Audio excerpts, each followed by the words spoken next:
film ini tuh kan dibuat untuk bukan hanya entertainment aja gitu, tapi juga ada isu-isu yang diangkat yang sebenarnya cukup relevan dengan keadaan yang kita alami saat ini gitu. Dan ini bukan hanya di Indonesia sebenarnya kan, tapi secara global ini terjadi. Aku nih generasi aku generasi remaja ya. Di film ini tuh juga menunjukkan banyak kekerasan yang ada di remaja, yang ada di sekolah. Iya.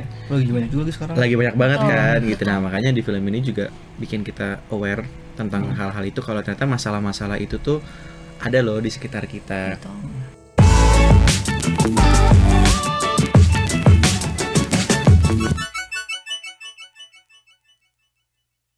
Halo Tribuners, balik lagi di konten si paling seru bersama gue Bayu Indra Permana. Jadi di studio udah ada dua cast dari film Pengepungan di Bukit Duri. Ada Hana Marasan dan Andy Arfian. Halo.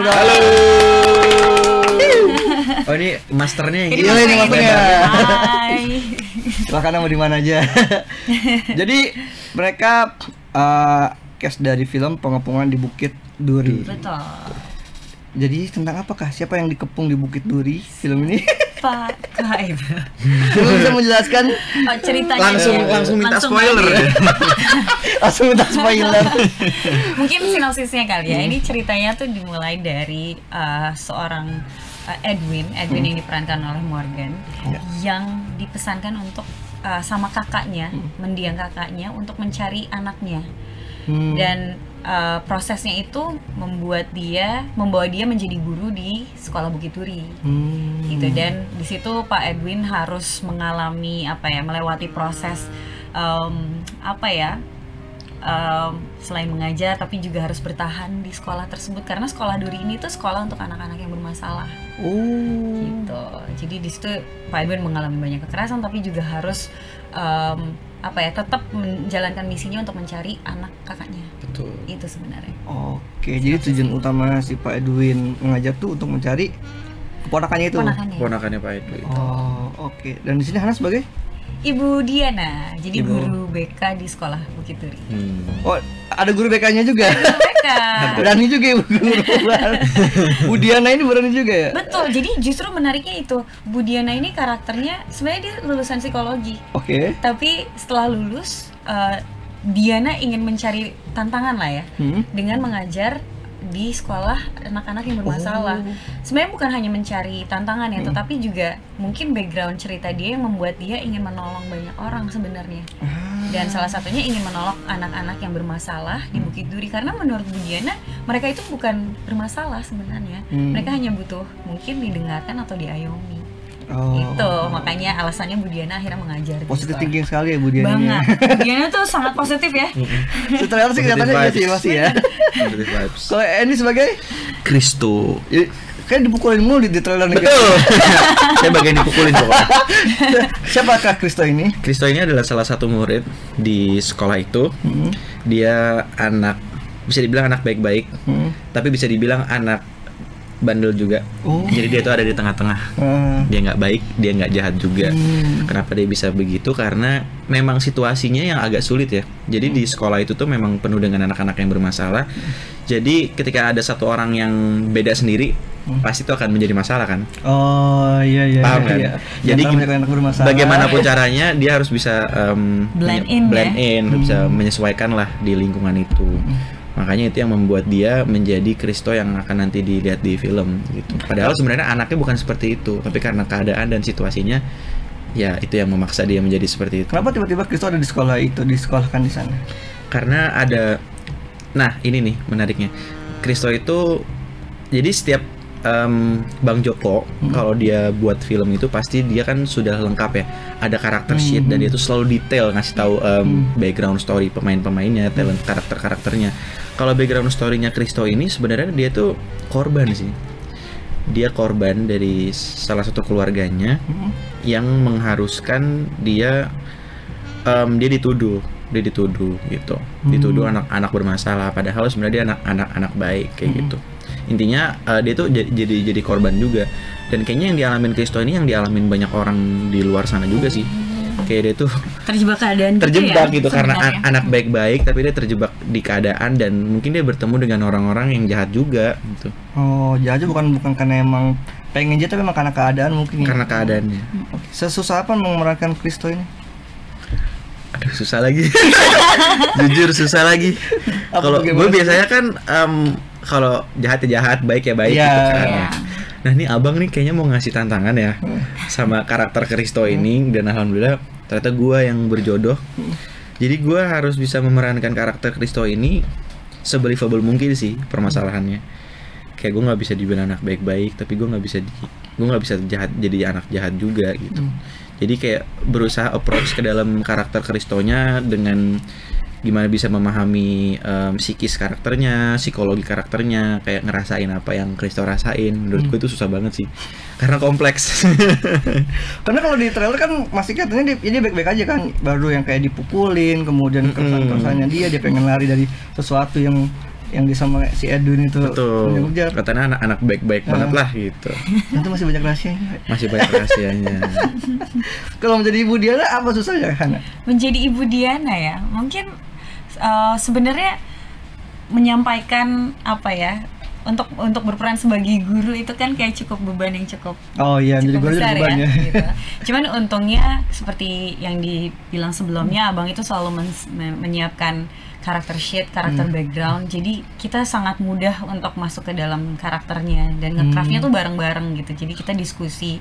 Selain itu juga kebetulan bapakku tuh dosen, kakak juga dosen, jadi memang dari keluarga akademisi, jadi udah cukup familiar dengan dunia akademik. Terus dinamikanya antara guru dan dosen, atau guru dan dosen, guru dan murid, dan dosen atau dengan muridnya itu udah tahu lah gitu. Ditambah dengan diskusi itu akhirnya lebih mudah sih untungnya. Cuman rasanya tuh beban untuk memerankan gurunya yang lumayan challenging gitu. Gimana first impression ngelihat pas baca skrip, ngebaca karakter Budian itu, apa yang dirasakan Hana? Kayak sebenarnya seneng karena mungkin guru ini tuh salah satu cita-cita yang entah belum tercapai atau tidak tercapai, karena mungkin itu ya, karena kayak kita look up pasti ke orang tua ya, ke kakak gitu. Wah, mereka dosen, guru gitu. Rasanya kayaknya mulia sekali gitu untuk menjadi mereka gitu. Dan akhirnya dapat karakter guru tuh seneng banget. Justru kayak ini kesempatan nih, mungkin di dunia nyata belum terjadi atau tidak terjadi, tapi ada kayak bisa menyalurkan mungkin sesuatu yang diinginkan sejak dulu melalui karakter ini. Sekalipun gurunya di sekolah yang bermasalah. Tapi justru itu challenge-nya. Justru kan kayak mulia sekali gitu, mereka mau mengajar di sekolah yang anak-anaknya bermasalah. Menurutku luar biasa sih mereka di dalamnya. Berdedikasi. Iya, dedikasi sekali. Ternyata ada kemuliaan dan dedikasi dari Budiana ya. Tuh. Belum tahu tapi rahasia-rahasianya masih banyak. Kalau ini apa impression melihat si Kristo? Gue ngeliat Kristo sih, gue ngerasa karakter Kristo ini yang banyak dialamin sama anak-anak di kehidupan nyata ini juga sih. Pas baca, wah ini mah anak-anak banget nih, orang-orang di luar sana nih gitu. Iya, gue ngerasa kayak gitu. Tapi sebenarnya gue jadi lebih sadar kalau karakter Kristo ini tuh sebenarnya butuh banyak banget perhatian gitu, ngerti gak sih? Kayak dari gue bermain sebagai Kristo ini, gue jadi nyadar kalau ternyata anak-anak seperti Kristo ini justru yang butuh bantuan, butuh dimengerti. Nah, makanya dengan Kristo ketemu sama Budiana ini, sebenarnya kita nih menyambung nih karakter kita, karena Budiana juga selalu membantu Kristo, ibu guru yang sangat baik lah, yang sangat mengayomi, dan seharusnya memang seperti itu kan. Dari hubungan guru dan muridnya seharusnya memang sebaik itu gitu. Dan apakah menjawab pertanyaan Morgan yang di trailer, apakah benar lu anaknya kakaknya? Kadang masih langsung di sini. Nah itu tuh. Itu hanya bisa dilihat tanggal 17 April di bioskop ya. Jangan nonton yang bajakan. Gimana sama proses syuting? Ini kan juga kerja sama KMNC-nya Bang Jokan sama MGM kan? Iya. Ada perbedaan apa sih? Kayak kalau syuting sama PH luar gitu ada rasa nggak sih? Kalau gue pribadi kan gue udah beberapa kali ya syuting sama Bang Joko, ini film ketiga. Syuting sama Bang Joko tuh memang selalu spesial, selalu beda, karena dia punya produksi yang sangat proper, jujur ya, dibanding produksi-produksi yang lain. Jadi semua hal tuh dipersiapkan dengan matang, semua hal itu dipertimbangkan dengan baik. Even antara kru dan pemain itu mereka sangat respectful, kita sangat menjaga respect itu di lingkungan syuting, lingkungan kerja. Ditambah lagi dengan ada Amazon MGM ini. Jadi udah ditambah SOP-nya dari tim Abang, tim Kamensi, ditambah SOP-nya dari Amazon MGM. Digabung, itulah syuting yang sempurna. Syuting yang hampir sempurna. Syuting yang sempurna ya seperti syuting pengembangan di Bukit Duri ini. Menjabarkan syuting yang sempurna itu. Aduh. Rasanya ya mungkin itu untuk pribadi sih ya. Tapi rasanya tuh emang sangat kondusif. Kita sebagai pemain diberi ruang yang sangat aman dan nyaman, dan rasanya tuh ingin memberikan yang terbaik jadinya karena udah diberikan lingkungan yang sangat kondusif kan. Jadi even dari jam kerja juga jam kerja kita sangat diperhatikan, sangat dijaga. Tidak pernah overtime, nggak pernah sama sekali. Dan maksudnya gimana ya, benar itu saling respect satu sama lain, itu juga yang sangat kita rasakan. Jadinya memang sangat nyaman, dan semua departemen bukan hanya dari cast gitu, tapi itu ingin memberikan yang terbaik jadinya karena diberikan apa ya, situasi dan sangat aman dan nyaman itu ya. Betul. Ya kalau bisa di breakdown gimana, maksudnya apa yang dibawa kultur dari si MGM itu di apa proses syutingnya? Apa mungkin tadi jam jadi lebih ketat jam kerja? Kayaknya jadi lebih ketat aja sih. Jadi lebih dijagain gitu loh, kayak ada SOP tertentu gitu. Iya. Karena mungkin Abang itu kan ya maksudnya udah sangat visioner kan. Jadi semuanya tuh udah ada sebelum syuting, udah ada shortlistnya. Jadi memang mengikuti itu sesuai jadwalnya. Dan malah terkadang yang sangat spesial lagi adalah kita malah bukannya mundur jamnya, malah kadang lebih cepat gitu. Lebih cepat. Iya. Semua pengaturan schedule, time management itu semua tertata rapi banget. Bahkan lebih cepat, lebih cepat dari kita dari timelinenya gitu. Betul. Dan ini kali ya salah satu yang nempel banget juga adalah ketika ngomong HT itu kan HT kecil ya, jadi kita pemain sangat fokus, kita nggak ngedengar ada suara yang lain gitu. Jadi ketika terutama scene-scene yang berat gitu, Abang suka datang kayak kita kasih ruang ya. Betul. Semuanya silent. Dan bahkan Abang ngasih brief dengan suara yang pelan-pelan, disesuaikan dengan mood di saat itu gitu. Jadi kita nggak keganggu sama sekali sebagai pemain dalam ngeset moodnya. Bener, semua nggak ada yang teriak-teriak, semua pakai earpiece semua. Dan ngomongnya pelan-pelan, ayo teman-teman. Bahkan ngebrief ekstras yang besar, itu Abang kan biasanya kita teriak-teriak ayo gitu. Jadinya kan kadang agak rusuh gitu ngelihatnya. Ini tuh kita pelan-pelan, ayo teman-teman, dengerin dulu ya semuanya, nanti semuanya hening, lalu mendengarkan brief yang tidak teriak-teriak. Jadi sangat-sangat kondusif ya. Iya. Berarti emang disesuaikan dengan juga ini ya, setnya kalau lagi dark juga jangan berisik. Iya. Nah ini menariknya, even teman-teman ekstra kita, itu mereka juga masing-masing dikasih karakter sama Abang. Kamu berperan jadi ini, berperan jadi ini, motivasinya apa, motivasi di dalam adegan itu apa, diceritain sedetail itu. Jadi semuanya ngisi. Kayak nggak ada, kayak no room for error gitu loh.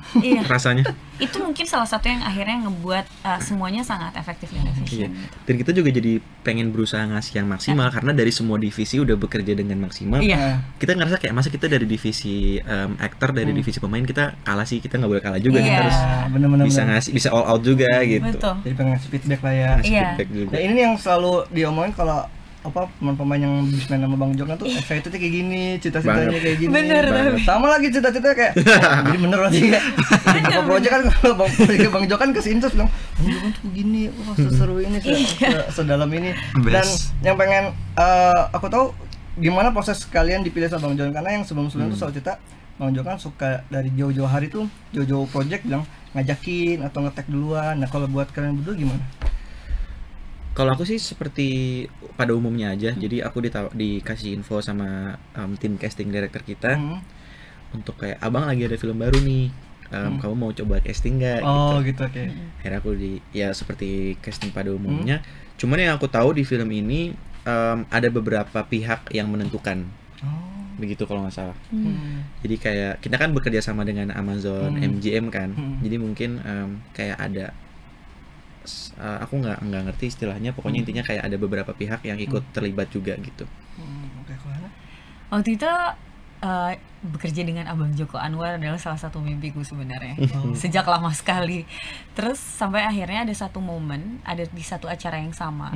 Kita memang sudah kenal sebelumnya, tapi akhirnya di momen itu kita ada momen untuk bisa ngobrol gitu. Lalu ngobrol, abang apa kabar? Aku ngefans banget lah sama abang gitu kan. Karena kayak kalau adore kayak harus disampaikan gitu. Terus lalu di perbincangan itu akhirnya muncul abang nanya, Hana bulan ini kosong nggak? Terus kayak walaupun nggak kosong mungkin kayak kosong gitu selalu gitu. Dikosong-kosongin. Kosong kenapa? Padahal belum tahu juga kan. Cuma nanya kosong atau enggak gitu.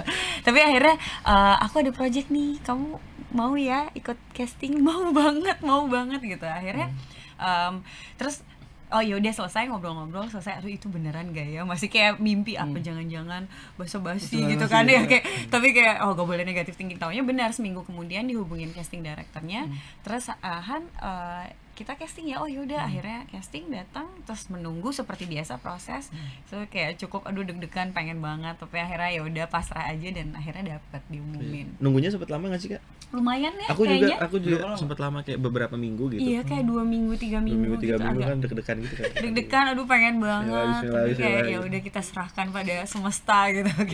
Langsung dicoba buat karakter Kristo sama Budi. Iya. Langsung. Untuk karakter itu. Berarti pas dari mulai casting udah langsung ditentukan kali yang diarahkan sama Bang Jo kan gitu. Iya, benar. Kan biasanya kalau casting suka ada yang bilang dicoba di karakter A sama karakter B. Iya. Oh. Kalau ini emang sudah langsung dikasih karakternya Budiana dan ya udah langsung casting dikasih satu scene tersebut. Tapi aku ngerasa Kak Hana tuh sangat Budiana sih. Emang ya? Even in real life ya.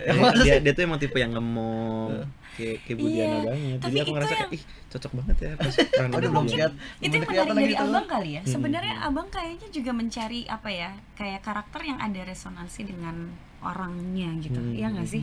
Kayak mungkin Andy juga sebenarnya ada kemiripannya dengan Kristo gitu. Terus mungkin entah abang udah riset atau apa, tapi kayak mungkin abang tahu, kebetulan kalau nggak salah temennya abang itu adalah muridnya bapakku. Jadi mungkin kayak mungkin nih Hana udah familiar dengan guru, lalu diajak deh mungkin ya. Jadi kadang nggak ada yang tahu ya, karena abang kan sangat jenius ya. Nggak nanya kalau nggak ada yang mulai nanya. Belum sih, ini jadi mulai jadi kepikiran ya. Kenapa sih Bang kita dipilih? Kenapa kita dipilih? Itu belum sih. Nanti mungkin abis ini kita mau nanya. Ntar boleh deh. Ya jadi. Tapi sama syuting nggak tahu ya kan, kalau di trailer katanya dark banget, kayak kelam banget sama berat banget nih kayak nih. Bener sih kalau ditonton. Iya. Selama syuting sebegitu kah kalian atau? Syutingnya malah tuh sangat kayak berkebalikan dari. Mungkin karena kita tahu ketika kita di frame kita akan ngalamin adegan-adegan yang berat banget ya. Jadi di luar set kita langsung langsung bercanda-bercanda gitu. Jangan kebanyakan beratnya lah gitu. Iya, jadi balance. Jadi emang balance gitu ya. sih. Balance ya. Malah di luar syuting kita solid banget. Terus ketawa-ketawa, seru dan nyaman itu ya abang ngobrol kita. Tapi pas udah di set ya udah langsung on character semuanya. Nah, yang jadi kebingungan aku tuh, Bukit Duri itu nama lokasi kah, atau kan biasanya kalau ada mungkin ada sebuah tempat-tempat horor lah atau apa gitu yang mungkin mencoba di ini sama Bang Jo kan, atau seperti apa? Kalau cerita di film ini kan memang abang udah tulis tuh udah bertahun-tahun yang lalu ya. Dari 2007. Skripnya udah digodok gitu. dari. Tapi yang kita tahu sih itu fiksi ya. Kalau sekolahnya tempatnya itu fiksi gitu. Jadi ini emang fiksi, sekolah Bukit Duri namanya. Nama sekolah Bukit Duri. Makanya di Bukit Duri. Sekolah Duri. Oke. Dan kenapa menampilkan kayak ada banyak kekerasan siswa gitu mungkin? Bang Jo kan ada nge-share nggak kenapa yang disorot ini? Sebenarnya film ini tuh kan dibuat untuk bukan hanya entertainment aja gitu, tapi juga ada isu-isu yang diangkat yang sebenarnya cukup relevan dengan keadaan yang kita alami saat ini gitu. Dan ini bukan hanya di Indonesia sebenarnya kan, tapi secara global ini terjadi. Jadi emang tujuannya adalah membuat film ini supaya penonton selama nonton film ini jadi bisa dijadikan bahan refleksi. Apa sih yang harus dilakukan, perubahan apa yang harus kita lakukan supaya apa yang terjadi di film ini nggak kejadian. Sebenarnya itu sih tujuannya. Gitu. Kalau dari Andy mungkin? Iya sama sih, kayak ini kan kita kalau dari aku nih, generasi aku generasi remaja ya. Di film ini tuh juga menunjukkan banyak kekerasan yang ada di remaja, yang ada di sekolah. Oh gitu. iya. Lagi banyak juga sekarang. Lagi banyak banget Betul, kan betul. gitu. Nah, makanya di film ini juga bikin kita aware tentang hal-hal itu, kalau ternyata masalah-masalah itu tuh ada loh di sekitar kita. Betul. Bisa kita alamin juga langsung gitu. Dan sangat relate banget sama kehidupan asli. Bahkan gua nih pas gue syuting di film ini, justru gue jadi malah melek kayak, oh iya ternyata itu tuh hal-hal yang gue alamin juga ternyata gitu. Iya. Pasti gue percaya nih, setiap orang itu pasti mereka pernah ngalamin satu kekerasan di hidupnya. Entah itu mengalami, menyaksikan, atau malah mungkin menjadi pelaku kekerasan. Kan bentuk-bentuk kekerasan tuh juga banyak kan gitu.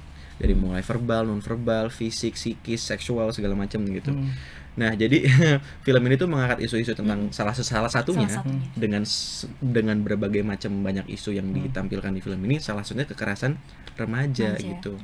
Betul, dan Itu selain yang itu sangat penting juga buat mungkin harapannya dengan edukasi yang ada di film ini, pesan-pesan yang disampaikan di film ini juga kita bisa memperbaiki juga gitu.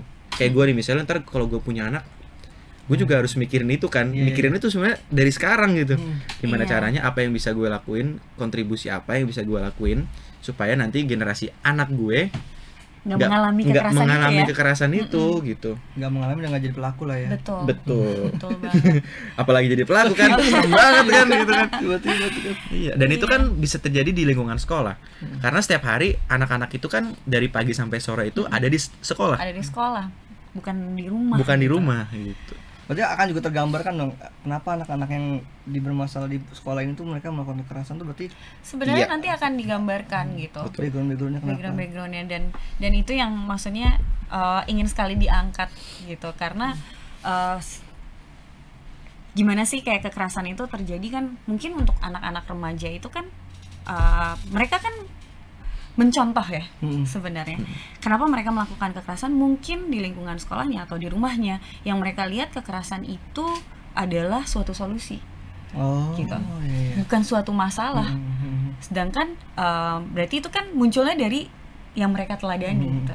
Dan sedangkan orang tua atau siapapun dia yang mereka teladani gitu. Dan itu apakah ini juga membuat kita bertanya apakah kita mengalami krisis teladan gitu. Itu yang akhirnya membuat ruang diskusi harapannya nantinya dan apa yang harus dilakukan setelah itu. Dan bukan hanya kekerasan ya, sebenarnya isu kayak mengenai kesejahteraan guru juga diangkat di sini. Sistem pendidikan dan juga masyarakat, ketidakadilan sosial itu juga ada gitu. Karena kan berhubungan ya, kekerasan dan ketidakadilan guru. Guru kan teladannya mereka sebenarnya. Sedangkan mungkin guru-guru ini beban yang banyak, tetapi fasilitas atau apa yang mereka dapatkan maksudnya mereka nggak mendapatkan yang semestinya juga gitu. Sedangkan mereka teladannya gitu. Jadi ini semuanya berkaitan dan hopefully jadi bahan diskusi dan refleksi nantinya. Muaranya jadi kekerasan, jadi ya segala yang nggak sesuai gitu. Bagus tadi tuh, kekerasan kadang-kadang dipikir jadi sebuah solusi. Iya, padahal sebenarnya kan itu suatu masalah gitu. Kayak kalau orang tua kan anaknya nggak menurut pukul, nah itu mungkin dipikirannya solusi. Itu solusi. Dan banyak kan anak-anak yang nggak bisa mengekspresikan apa yang mereka rasain gitu, atau menyampaikannya tuh nggak ngerti caranya gitu, dengan cara yang aman, dengan cara yang kondusif. Jadi mungkin yang mereka ngerti, mereka cuma bisa melampiaskan ke orang, atau mereka dengan kekerasan kayak gitu. Itu kan mungkin karena adanya kegagalan sistem-sistem yang terjadi di negara ini juga gitu. Kalau ini seberapa persen relate-nya dari cerita si Kristonnya sama mungkin lingkungan sekolah lu atau mungkin lu pribadi? Nah kalau gue sih jujur, gue ini kan homeschooling. Nah jadi gue nggak ngerasain anak-anak sekolah pada umumnya. Itu nih. Dari SMP? Dari SD gue udah homeschooling sampai lulus SMA gitu. Nah cuman justru dengan gue ikuti film ini, gue merasakan apa yang karakter gue rasain. Ini jadi pengalaman baru dan pemikiran baru juga untuk gue gitu. Justru banyak banget pesan hal-hal positif yang gue dapetin gitu. Karena justru yang tadinya gue nggak relate, gue jadi bisa ikut ngerasain kayak gitu kan. Kadang kan kita tuh kalau ketika kita menilai sesuatu itu kita harus merasakan dulu kan. Atau kita harus melihatnya dulu gitu. Padahal kan ada hal-hal yang kita nggak perlu rasain tapi kita bisa ikut merasakan dampaknya gitu. Nah di film ini juga salah satunya itu kayak hal-hal yang mengarah ke arah yang lebih buruk gitu. Gimana caranya kita bisa merubah itu menjadi hal-hal yang baik gitu. Hal yang kalian sebutin yang sedalam itu sama Bang Jo kan diceritain dari awal kah, atau tuh kalian dapat sendiri selama proses syuting, selama pendalaman karakter? Sebenarnya dari diskusi pastinya kita ada poin-poin tertentu yang kita dapetin gitu. Tapi juga benar ada hal-hal yang kita dapetin setelah kita memerankan dan menyelesaikan film ini gitu. Betul. Jadi contohnya misal dari sisi Bu Diana gitu sebagai guru, oh iya ya, sistem Ibu Diana ini punya niat yang sangat baik kan sebenarnya. Ingin menolong murid-murid gitu. Ingin menolong banyak orang sebenarnya. Salah satunya lingkup kecilnya adalah di sekolah Duri ini. Tetapi dengan sistem yang ada, niat baik ini akhirnya tidak nyampe gitu. Dan itu yang mungkin ini sebenarnya yang terjadi di banyak orang. Banyak orang yang mungkin niatnya baik. Contohnya kayak Kristo tadi. Kristo ini anak baik, tapi lingkungannya Nggak baik. sistemnya membuat dia terpaksa melakukan hal yang tidak baik supaya bisa survive di hidup gitu. Dan akhirnya mungkin itu juga yang dialami sama Ibu Guru Diana gitu. Dan ternyata ini kan sangat relevan ya dengan apa yang terjadi gitu. Jadi bagaimana ya untuk menanggulangi ini supaya nanti kedepannya jadi lebih baik. Itu akhirnya kesadaran-kesadaran itu yang akhirnya mulai muncul, dan mungkin dengan kayak gitu kita jadi perubahan itu kan dari diri kita sendiri ya. Benar. Mungkin mulai dari hal-hal kecil ke depannya kalau ada sesuatu yang tidak baik kita mulai bisa lebih speak up gitu. Benar. Dan kita ikut mengawal juga sih. Gitu. Dan atau sesimpel anak-anak remaja ini hanya butuh ruang yang aman dan nyaman untuk mengekspresikan dirinya. Mungkin itu bukan untuk murid-murid aja, tapi individu kita juga. Jadi hal kecil yang akhirnya aku pelajarin, jadilah pendengar yang baik dan ruang yang aman dan nyaman untuk orang-orang sekitar kita kali ya. Itu perubahan kecil yang bisa kita lakuin akhirnya gitu. Dan itu yang dilakukan Bu Diana jadi pendengar yang baik. Itu jelas. Ya nggak benar kan? Sejauhnya seperti Budi pendengar yang baik di trailer ya. Syutingnya kapan sih? Syutingnya tahun lalu persis banget bulan puasa. Bulan Ramadan juga? Betul. Berapa hari? 2 bulan. 2 bulan ya? Total 2 bulan. Sorry banget ada semut. Tuh, Bu Diana. Jangan dibunuh. Masih ke bawah sih. Karena kita kepotong lebaran juga kan. Iya. Jadi kita ada libur lebaran, habis itu kita lanjut lagi setelah lebaran. Lokasi syutingnya di Bandung. Oh, Bandung. Di Bandung. Itu buat set sekolahnya sama sekolah ada. Set dari nol. Itu yang luar biasa banget ya. Ngebangun. Enggak ngebangun. Jadi memang sudah ada gedung lama yang tidak terpakai. Gedung kosong. Bang Jordan sering gedung kosong ya. Iya, benar loh. Udah dari tahun berapa? Zaman Belanda, itu bro. Dari zaman Belanda. Gedungnya gedung lama, lalu dibuat set. Dan itu kita juga harus ngasih applause untuk Ko Denis ya. Itu adalah art director kita. Yang ngebangun dari nol dan seril itu. Production design-nya juga ya? Iya. Bagus banget di build dari nol. Iya, pas ngeliat scene sekolah kayak ini sekolahnya dark banget. Iya. Dan sekolah banget kan ya bentuknya. Kacau juga kan. Tapi ini film tuh sebenarnya apa dia drama, thriller kah, atau apa mungkin kalau bisa dijelasin? Nah ini makanya menarik ya, ini genre yang sangat fresh sebenarnya. Karena masuknya drama thriller ya. Drama thriller. Dengan isu-isu yang sangat relevan. Isu sosial dan yang sangat relevan lah. Kalau dari kalian berdua yang bikin mau coba di project ini selain Bang Jokan ya, apa? Itu udah jadi faktor yang sangat besar untuk tidak menolak film ini. Sih. Selain Bang Jokan apa? Kan cerita ya pasti ya. Iya ceritanya. Apa yang menggugah kalian dari cerita dari film ini? Beda banget. Apa yang buat Andy beda, definisi beda banget buat Andy di film ini apa? Ya kayak kita lihat di trailer aja gak sih? Maksudnya bisa ada film dengan abang yang sevisioner itu membuat sebuah cerita yang ternyata itu deket banget sama kehidupan sehari-hari, deket banget sama masyarakat gitu. Dan gue belum pernah syuting film yang ceritanya itu seperti ini gitu. Yang kayak ada tema-tema isu-isu sosialnya, banyak isu-isu yang diangkat, itu kayak gila sih, menarik banget. Benar sih. Mungkin kalau aku pribadi memang untuk aku pribadi, aku ingin membuat karya yang bukan hanya menghibur aja, tapi juga bisa menyampaikan suatu pesan gitu. Jadi pesan apa sih? Pesan kan mungkin nggak perlu besar gitu ya, apalagi ini isunya sangat kuat dan disampaikan. Tapi mungkin kalau bahkan dari film-filmku sebelumnya, dari karakter aku sendiri apa sih yang bisa disampaikan dan bisa jadi mungkin inspirasi nantinya untuk para penonton. Jadi apalagi film ini banyak banget kan pesan-pesannya yang ingin disampaikan. Jadi itu udah jadi alasan kuat untuk akhirnya nggak menolak gitu. Tapi apakah kalian jadi berat syutingnya kan karena itu tadi banyak isu dan pesan yang dibawa? Enggak ya, syutingnya sih tetap dibuat. Kirain bakal berat. Iya kan? Ternyata kita pas dari mulai proses reading, kita tuh sama semua cast itu udah bondingnya bagus banget. Kita tuh kayak seru-seruan bareng. Jadi walaupun apa yang kita kerjakan itu berat, apa yang kita bawain itu berat, tapi itu balik lagi kita bisa nutupin itu dengan kekeluargaan, dengan seru-seruan, bercanda gitu. Itu bekalnya sebanyak apa dari Bang Joka ya, sampai pas syuting tuh kok kayaknya kalian nggak ada, kayak nggak berat gitu. Tadi yang dicerita tuh kayak isunya gede banget di sini. Karena selalu dibawain dengan perasaan happy, fun gitu. Abang juga setiap syutingnya kan, setiap produksi dia juga selalu menjaga mood mainnya. Salah satu director yang kayak menjaga banget gitu. Jadi kita selalu dibuat nyaman. Tapi pasti kan dari proses reading dan diskusi bekalnya udah banyak di Bang Joka kan pasti ya? Iya banyak sih ya. Tapi ya itu kan karena kan kita pasti dikasih bekalnya tuh fokus ke karakternya. Kita ngegodok tuh karakter backgroundnya kayak gimana, sehingga ketika dicemplungin ke dalam satu cerita itu udah matang, ceritanya ngalir aja. Karena sebenarnya paling penting kan karakter backgroundnya masing-masing. Nanti di dalam udah ensemble aja, udah seperti apa udah tinggal ngikutin cerita. Jadi sebenarnya itu mungkin yang nggak terlalu, akhirnya rasanya tuh nggak terlalu berat gitu.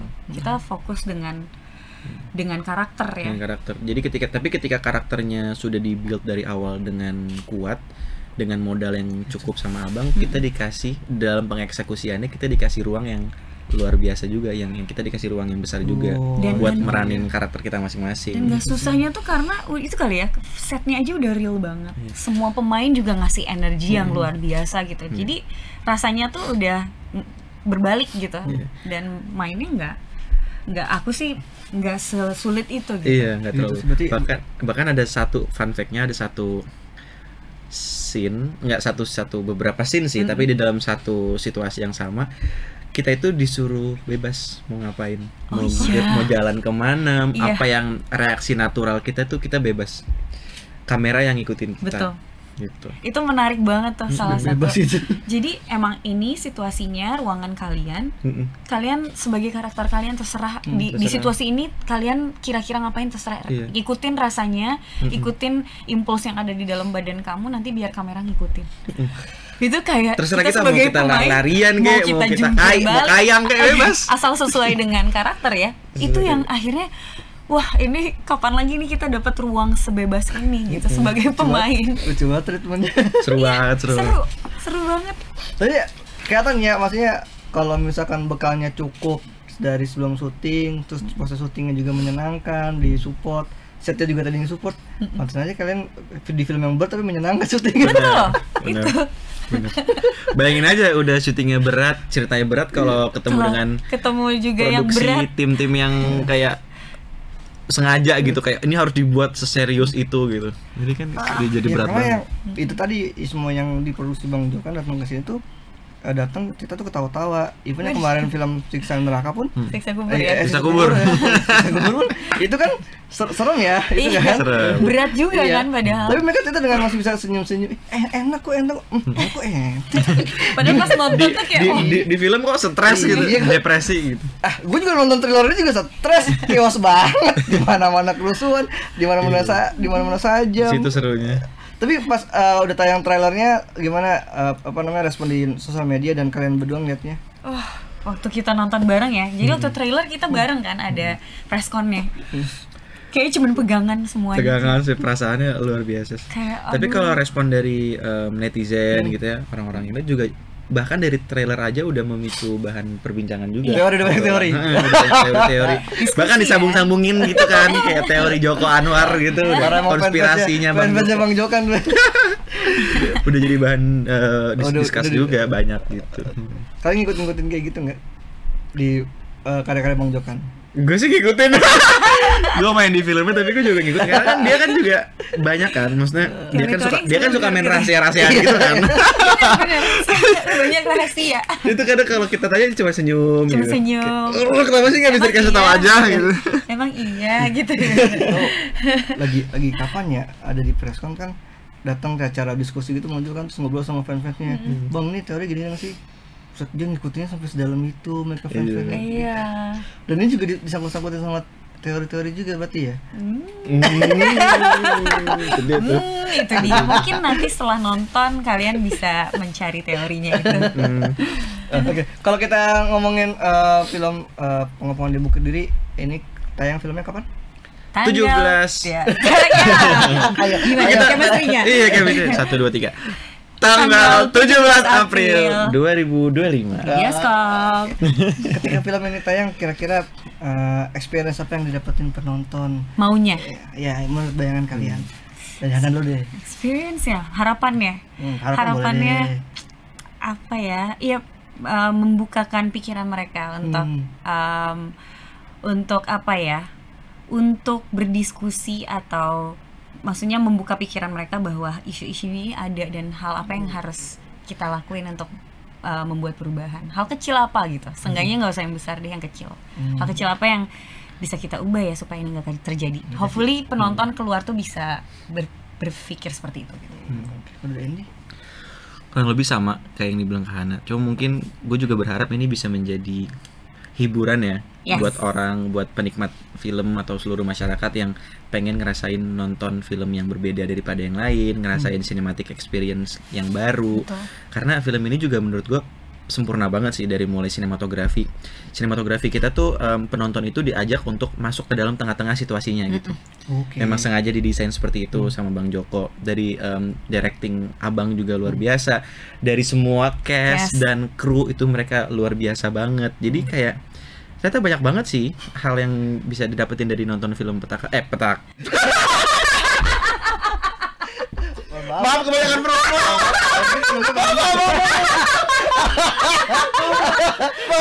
Bagus ya. Udah bagus banget ya. Udah bagus banget.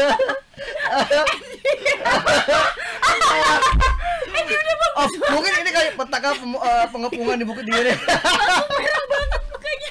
Aduh udah bagus banget padahal Nanti kan dipotong ya. Aduh ya Allah.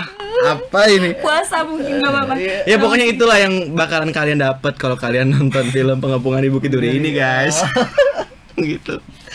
Iya. Jadi itu dia teman-teman Tribuners, jangan lupa nonton film Pengepungan di Bukit Duri tanggal 17 April 2025. Nonton di bioskop, jangan nonton yang bajakan, jangan nunggu yang bajakan, jangan nunggu di sosial media yang aneh. Nonton aja ya, jangan direkam-rekam adegan-adegannya, jangan di foto-foto. Kalau mau di-sharing, tiket nontonnya di-sharing, atau ketika nanti para cast-nya Sina Visit juga bisa foto sama cast-nya.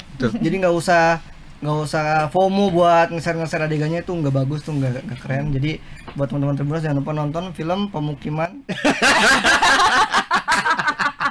sama. Sorry.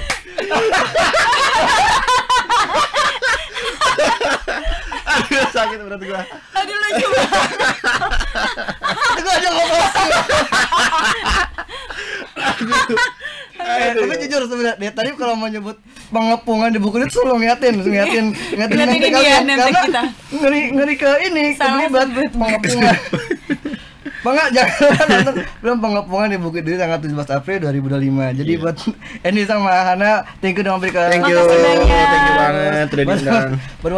Buat teman-teman Tribuners, thank you udah nonton konten si paling serap. Jangan lupa tonton terus konten-konten tribuners.com lainnya dan sampai jumpa, bye. Bye. Download Tribun X sekarang. Menghadirkan lokal menjadi Indonesia.